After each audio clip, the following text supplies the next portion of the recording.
Welcome back to my channel. Sebelum nonton video ini, jangan lupa subscribe, like, dan nyalakan lonceng notifikasinya ya.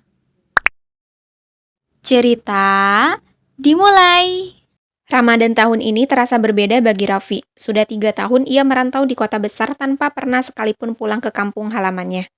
Awalnya ia berjanji hanya akan menetap setahun untuk mencari pekerjaan, mengumpulkan cukup uang, lalu kembali ke rumah.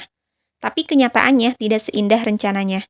Biaya hidup di kota besar sangat tinggi dan ia terjebak dalam siklus bekerja hanya untuk bertahan hidup. Pekerjaannya sebagai karyawan gudang di sebuah perusahaan logistik memang cukup untuk memenuhi kebutuhan sehari-hari. Namun impiannya untuk bisa mengirim uang ke kampung halaman seringkali terhambat oleh biaya sewa kos, makan dan transportasi yang terus membengkak.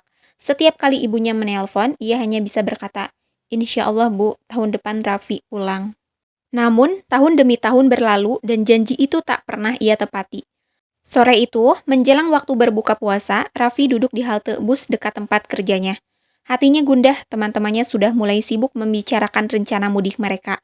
Membeli tiket bus atau kereta jauh-jauh hari agar tidak kehabisan.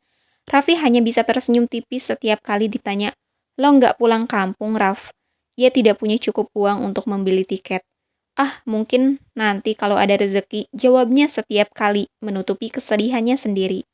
Matanya tertuju pada seorang wanita tua yang duduk di bangku halte, menatap jalan dengan ekspresi sendu.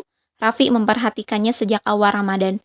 Wanita itu selalu ada di sana menjelang sore, duduk diam tanpa bicara dengan siapapun, dan baru pergi setelah azan maghrib berkumandang. Rasa penasaran membuat Raffi akhirnya memberanikan diri untuk mendekatinya. "Nenek menunggu seseorang?" tanyanya sopan. Wanita itu menoleh, tersenyum tipis. "Iya, menunggu anakku. Dia bekerja di kota ini." Sang nenek mengangguk. "Iya, sudah 3 tahun dia tidak pulang. Katanya sibuk, tapi katanya juga rindu. Jadi aku tunggu di sini. Siapa tahu dia tiba-tiba muncul." Raffi tercekat, rasanya kalimat itu menusuk tepat ke hatinya. Ia tahu persis bagaimana rasanya ingin pulang tapi tak bisa. Tapi membayangkan ibunya sendiri duduk di terminal menunggu dengan harapan kosong seperti ini. Dada Raffi terasa sesak. "Nek, kalau boleh tahu siapa nama anak nenek?" tanyanya, setengah berharap jawaban yang tidak ia duga. Wanita itu tersenyum lagi. "Namanya Raffi." Lutut Raffi lemas, dadanya bergemuruh, seolah ada yang baru saja mengguncangnya keras. Air matanya jatuh sebelum ia sempat menahannya. Tanpa pikir panjang, ia berlutut di hadapan wanita itu, menggenggam tangan erat. "Bu, ini aku pulang," suaranya bergetar. Wanita itu terdiam beberapa saat, lalu mengangkat tangannya, menyentuh wajah Raffi dengan lembut, seolah memastikan ini bukan sekedar ilusi.